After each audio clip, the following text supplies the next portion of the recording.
Together, I'd like to allow Mr. Ron Holloway to say a few words about this wonderful opportunity that he's been recognized here. Put your hands together, Mr. Holloway.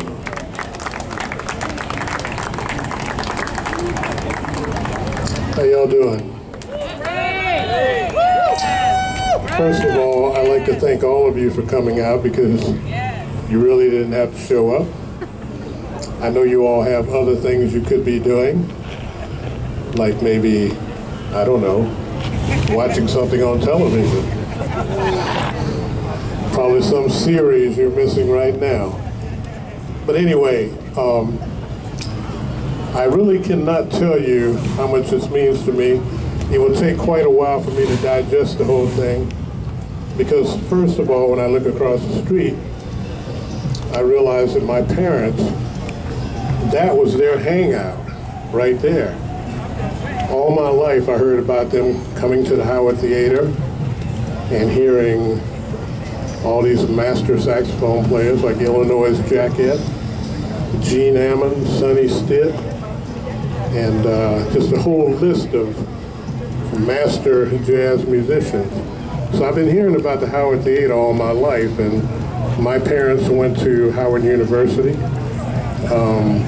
They're both from the South. My dad's from Mobile, Alabama, and my mom is from Hawkinsville, Georgia. And they didn't meet down south, they met at Howard University. And my dad started a huge jazz collection in 1951. So when I was born in 1953, my dad already had like a substantial jazz collection. And when I was growing up, and I'm sure I heard jazz and all that from the womb. And when I was born, I heard jazz played in the house or the apartment every day. We lived in an apartment development. Shut up. We lived in an apartment development called Mayfair Mansions over in Northeast DC. They weren't really mansions, but seemed like it to me at the time, though. And we lived on J Street, J-A-Y, J Street Northeast. And I went to Neville Thomas Elementary School. I remember walking a certain young lady home every day, but I had to get back in the house in time enough to see Annette Funicello. That was my crush. So anyway, then I went to Carter G. Woodson Junior High School, and I remember every time I go by there, I remember I almost got in a fight with a guy on the bridge, and he backed down because he felt that I might throw him off the bridge and he might get run over by a car. So anyway, those kind of things come to mind. But I went to Carter G. Woodson Junior High School, and I was sitting in orientation in 6th grade in the auditorium, and my friend Gene Donaldson was to my left, and Mark Pines was sitting to my right, and they were talking across me like I wasn't there. And they were saying, hey, let's go up to the band room tomorrow and learn how to play an instrument. Because the band director, Mr. Arthur Capehart, had come on stage and said that he didn't have enough students to form a band that year. So he needed students to come up to the band room. So these guys decided they're going to go up to the band room. And then finally one of them said, what about you? I wasn't interested. I by that time already had my own microscope and my own telescope, and I had decided I was going to be a scientist. So I said, finally they just made so much noise. I said, okay, look, if it'll shut you guys up, I'll go up there tomorrow morning with you. So at 8 a.m., we went up there, met Mr. Capehart. Mr. Capehart brought out 3 instruments. The first one he opened up was a saxophone, an alto case, and because I had grown up listening to saxophone music, I said very quickly, I want to play that. And because I spoke up first, he gave me the saxophone, and he gave the other 2 guys clarinet and French horn. Both of them quit playing after 2 years. I don't blame him. And here I am, 53 years later, and I'm still playing saxophone, and in fact, that's how I make my living. Which just goes to show you that the saxophone is a much hipper instrument than clarinet and French horn. So I plan to keep doing it for a few years. I'm not done. You'll hear from me again down the road, I hope. And I'm sure you'll hear from Marshall Keys. He's got much more to say, just like me. And Rusty Hassan, I'd like to thank you because I remember you being in so many different venues. Blues Alley, One Step Down, Mr. Wise, Moore's Love and Peace.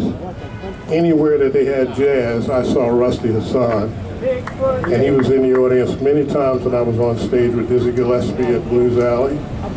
And the first time I played with Dizzy in 1977 in the summer, I think you were there that week at the Showboat Lounge in Silver Spring, Maryland.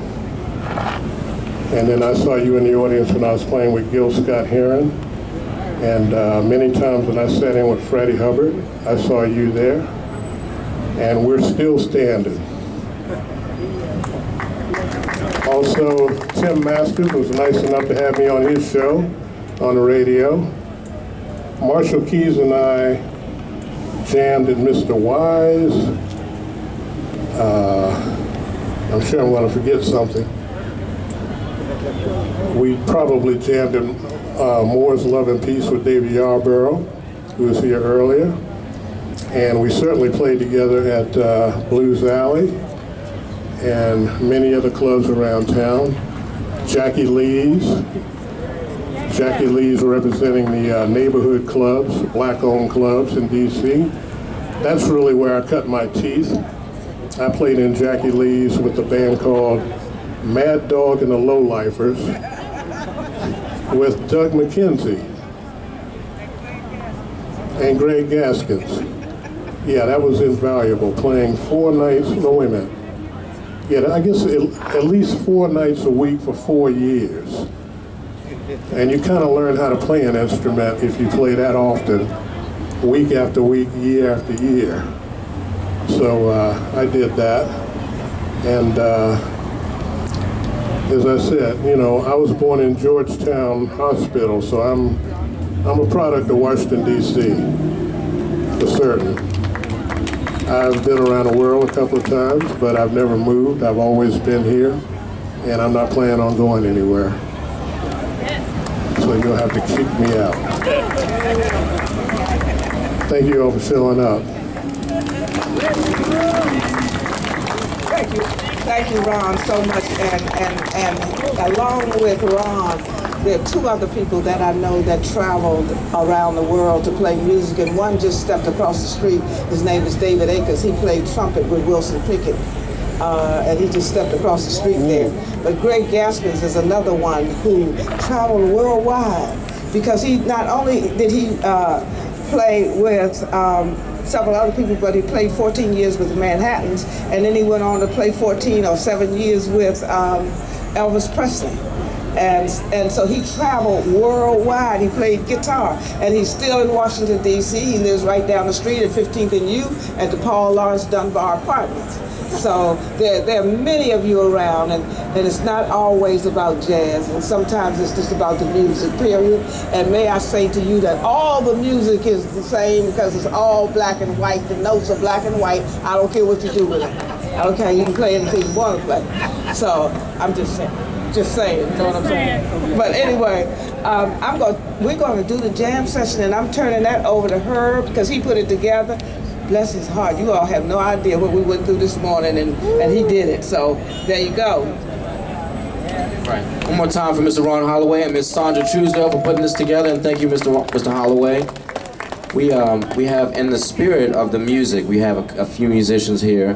We wanted to have a mini, if you will, jam session, and I wanted to recognize those musicians. They're going to play. They're right over there. So you guys give it up for Mr. Jordan Williams on keys, Mr. Pete Muldoon on guitar, And if there are other musicians out there that want to come and join in, they want to kick it off probably with the blues or something like that, I encourage you guys to stick around, introduce yourself to Mr. Holloway, grab some food, grab some beer. They have the Art All Night exhibition happening. Right. And we also want to invite everyone that has not seen the mural. If everyone just takes a look right behind them, and you see the gentleman right there with the saxophone, that's Mr. Holloway. So go over there and get a picture, you know, and document that, and use the hashtag and spread that around. And thank you very much for coming out, and I'll catch you guys later, all right?